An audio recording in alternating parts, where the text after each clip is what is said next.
Good morning, 6th class. In the previous video, we discussed about globe is a true model miniature form of the earth. इस globe पृथ्वी का लघु रूप में एक वास्तविक प्रतिरूप है और ग्लोब स्थिर नहीं होते, ये भी हमने पढ़ा था। ये उसी प्रकार इस ग्लोब को उसी प्रकार घुमाया जा सकता है जैसे कुम्हार का पहिया या लट्टू घूमता है। तो जो ये ग्लोब है उसमें एक सुई क्या होती है, लगी होती है। मीन्स एक सुई ग्लोब में झुकी अवस्था में स्थित होती है, जिसे क्या कहा जाता है, अक्ष कहा जाता है। क्या कहा जाता है, अक्ष। तो हम आज इसी को डिस्कस करते हैं और आगे बढ़ते हैं। जो ग्लोब होता है उसमें एक सुई लगी होती है झुकी हुई स्थिति में, या कहें कि टेढ़े एंगल में। यहाँ पे आपको सुई दिखाई दे रही होगी, ये हमारा ग्लोब है और ग्लोब में एक सुई लगी है टेढ़ी झुकी हुई स्थिति में, या कहें टेढ़े एंगल में।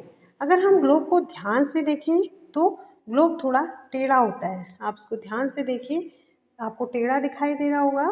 ये क्या होता है, टेढ़ा होता है और उसे गोल गोल घुमाया जा सकता है। ये ग्लोब है, इसे गोल गोल घुमाया जा सकता है। ग्लोब पर वे दो बिंदु जिनसे होकर सुई गुजरती है वे होते हैं उत्तर तथा दक्षिण। अब आप देखेंगे इसको चित्र में कि ग्लोब पर वे दो बिंदु जिनसे होकर, जो हमने निडल अभी कहा ना कि ग्लोब पे सुई लगी होती है, तो ये जो सुई लगी होती है वो जो दो बिंदुओं से होकर गुजरती है वो होते हैं आपके उत्तर तथा दक्षिण। उत्तर है आपका नॉर्थ पोल एंड दक्षिण है आपका साउथ पोल। तो इन दो पोलों से आपकी क्या होती है, सुई गुजरती है और ग्लोब को इस सुई के चारों ओर पृथ्वी की भांति पश्चिम से पूर्व की ओर घुमाया जा सकता है। तो जो हमारा ग्लोब है उसको हम पृथ्वी की भांति पश्चिम से पूर्व की ओर घुमा सकते हैं, लेकिन पृथ्वी में ऐसी कोई सुई नहीं होती। जो कि आपको इस ग्लोब में दिखाई दे रही है, ऐसी कोई सुई पृथ्वी पर नहीं होती है। यह अपने अक्ष पर चारों ओर घूमती है।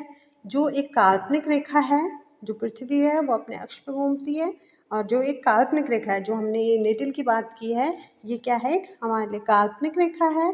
ये हकीकत में हमारी अर्थ पर नहीं होती। इस तरीके की कोई निडल हमारी अर्थ पर नहीं होती है। बस ये एक इमेजिनरी लाइन है जो हमने इमेजिन कर रखी है, जिससे कि हम इस चीज़ को ज़्यादा बेहतर ढंग से स्टडी कर सकें, चीज़ों को समझ सकते हैं। बस इसलिए इसको इमेजिन किया है, या ये एक इमेजिनरी लाइन है। तो बच्चों आपके समझ में आ गया होगा कि a needle is fixed through the globe in tilted manner which is called its axis. अक्ष जिसकी हम बात कर रहे हैं, axis. 2 points of the globe through which the needle passes are 2 poles. जो वो 2 पॉइंट्स हैं जिनसे कि सुई होकर गुजरती है वो हैं आपके north poles and south pole, जिनकी हमने अभी बात करी। The real earth has no such needle. The earth moves around its axis which is imaginary line. Means एक सुई ग्लोब में झुकी हुई अवस्था में स्थित होती है जिसे अक्ष कहा जाता है। ग्लोब पर वह दो बिंदु जिनसे होकर सुई गुजरती है, अभी हमने बताया था, वो थे आपके north pole and south pole, दक्षिणी ध्रुव और उत्तरी ध्रुव। पृथ्वी पर वास्तव में ऐसी कोई सुई नहीं होती। अभी हमने डिस्कस किया था कि पृथ्वी पर ऐसी कोई सुई नहीं होती। यह अपने अक्ष पर चारों ओर घूमती है, जो एक काल्पनिक रेखा है। अभी हमने इस बारे में डिस्कस किया था कि पृथ्वी अपने अक्ष पर चारों ओर घूमती है, और जो जिस लाइन की हम बात कर रहे हैं वो ऐसी कोई क्या निडल पृथ्वी पर नहीं होती है। तो बच्चों आपको समझ में आ गया होगा कि ग्लोब में जो निडल लगी हुई है वो एक काल्पनिक है, काल्पनिक रेखा है। ये हकीकत में हमारी अर्थ पर नहीं होती है।